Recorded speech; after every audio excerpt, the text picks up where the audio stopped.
Hello, everyone, and welcome. Today we're going to explore something that every single one of us uses, probably dozens of times every day. Whether we realize it or not, that something is narration. Before we really begin, I want you to think about something simple. If someone walked up to you right now and said, "Hey, tell me what happened today," you would immediately start narrating. So you wouldn't even think about it. You wouldn't pause and plan the structure. You would just say, "Okay, so first I woke up late, then my phone started acting weird, and just like that, storytelling begins." Okay, so narration is such a natural part of being human that most of the time we don't even notice we're doing it. But if we couldn't narrate, if we couldn't tell stories, our communication would fall apart. We would struggle to explain our thoughts and express our feelings or make sense of our experiences. Narration is everywhere. It's in movies, books, social media, phone calls, text messages, and even the random conversations you have when something weird happens. And you have to tell someone about it. Today, we're going to break down that narration, what it means, why it's so important, the different forms it takes, and how it shapes the way we communicate and connect with others, of course. And by the end, you might start seeing narration in places you never noticed it before. So, first of all, what is narration? So, narration at its core is the act of telling a story. But saying it that simply almost makes it sound too boring or basic. Narration is actually a psychological tool that humans developed to bring order to chaos. Without narration, our memories would be scattered, lost, and meaningless events. So narration ties them together and allows us to understand what happened, why did it happen, how did it make us feel, and what does it mean? So let's take an example. If I say I spilled coffee this morning, that's boring. It's a plain fact. But narration turns it into this. I was half asleep walking through the kitchen, holding my coffee like it was the last one I would ever drink. And then my cat jumped onto the counter, scared me half to death, and the coffee went flying. Now there's motion, humor, emotion, and a mini plot. Narration takes something ordinary, makes it vivid. It gives a simple moment a beginning, a middle, and an end. It's one of the oldest communication tools humans have had. Early humans told stories in caves long before they could write. So, narration helped them warn others, record history, and entertain each other. So, really, it has always been part of who we are. So, where does narration come in? So, narration is not just in books or movies, it's in almost everything we do. Here are some everyday examples. Conversations, when you tell a friend about something funny or annoying that happened, you're narrating. Social media, story times on TikTok, long captions on Instagram, Snapchat stories that includes. So basically, these are all narration.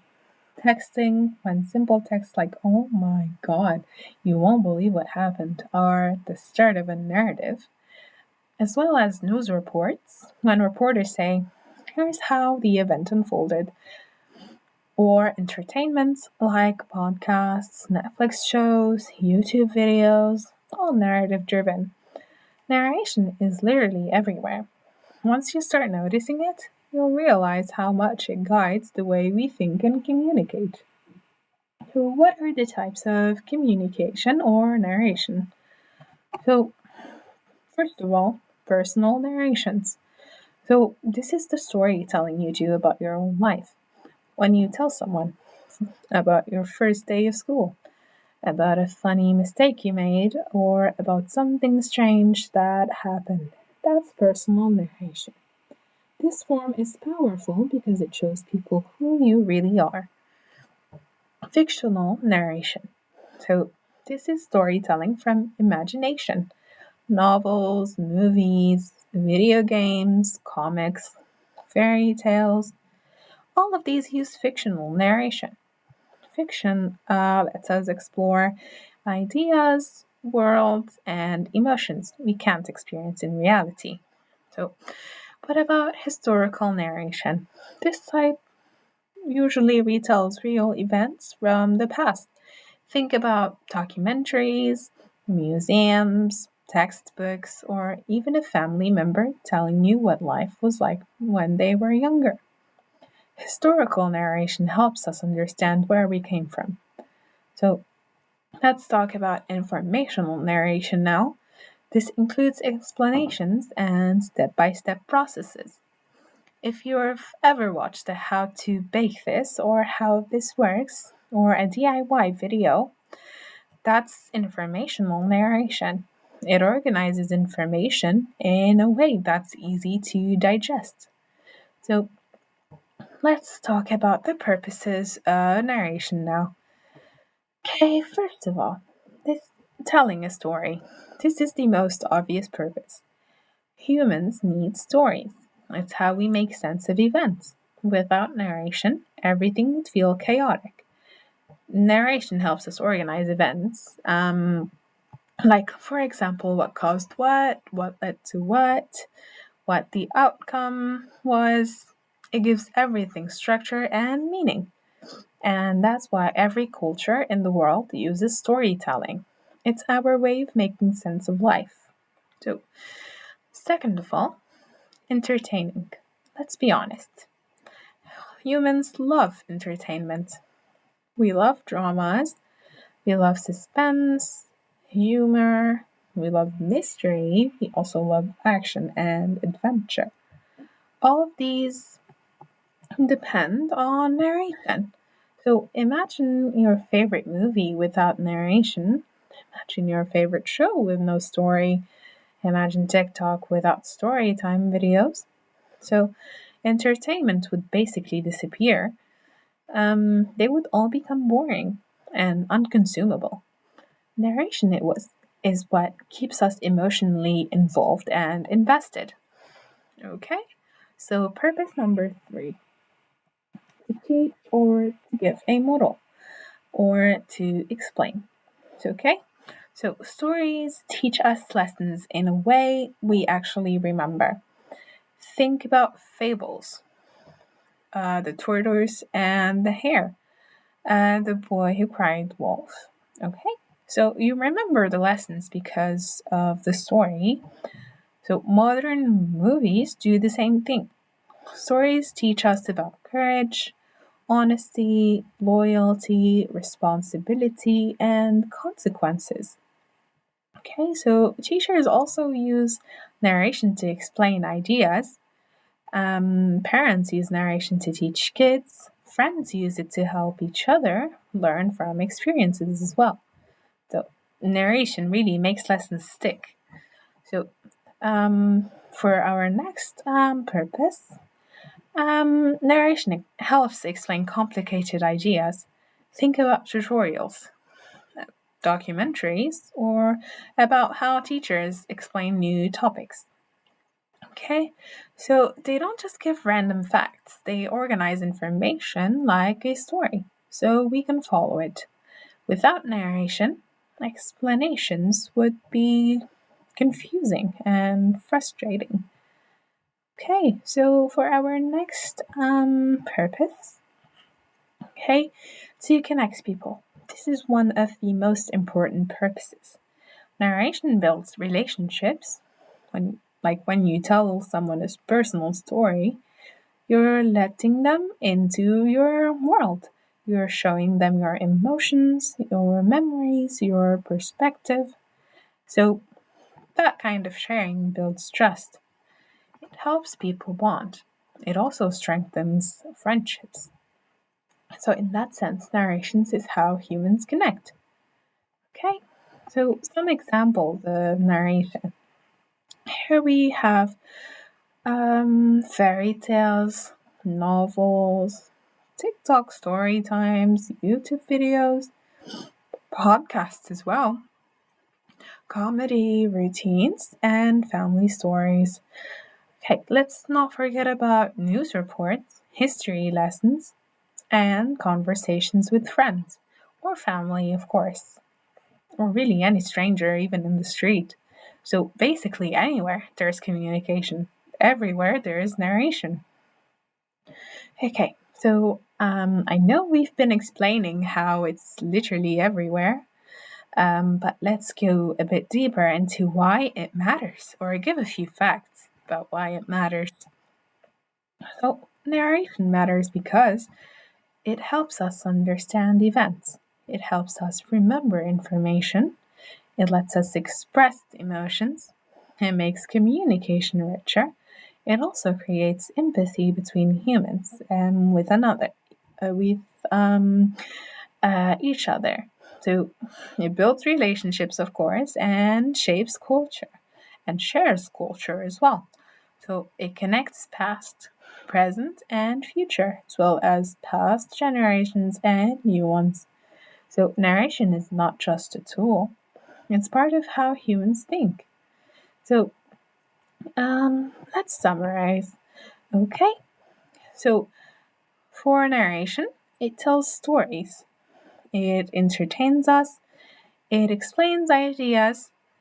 Okay, it also connects people, of course. So, from what we've learned, it's everywhere and it's essential. So, let's conclude. Narration is more than simply a storytelling technique.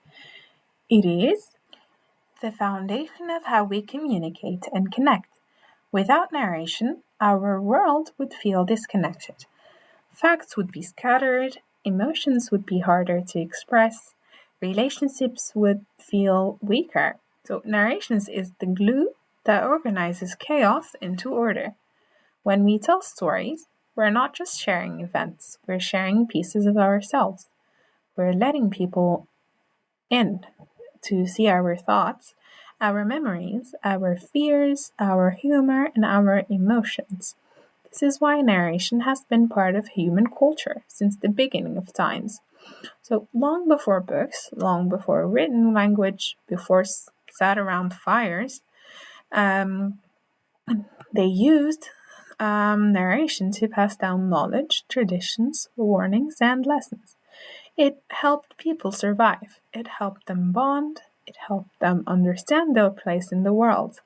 Even today, with all our technology, narration remains just as important. Think about, let's say, social media posts, YouTube videos, let's say, even advertising. Narration influences the way we think about ourselves, the way we understand society, and the way we relate to others. Nearly every form of communication we use is built around stories, whether they're short, simple, complicated, emotional, or completely fictional. Narration also helps us grow. When we hear someone else's story, we gain insight into experiences different from our own. We learn empathy, we learn to imagine perspectives that aren't ours. Stories make us better listeners, better thinkers, and better humans. They remind us that everyone has a background, everyone has moments of weakness, and moments that they're not proud of. So, and of course, struggles. So, through narration, we understand that our experiences matter, and so do others' experiences. So, it builds really a stronger communication, sense of empathy, and understanding between one another, of course. So as we end this presentation, I want you to think about this every day. Without even realizing it, you are both the narrator and the main character of your own story. So every choice you make becomes part of your narrative. Every challenge you overcome becomes a turning point in your life. Every conversation, every memory, every experience adds another chapter to your book. It's not just something we study, it's something we live, it's something we interact with every day. And the stories we tell, the stories we hear, the stories we create are what shape our world, our relationships, and our identity. So, thank you so much for listening. Thank you for being part of this story today. And I hope you understood. If not, if you have any questions or if you have any ideas to share, feel free to do so in the comments below. Have a good one. See you next time.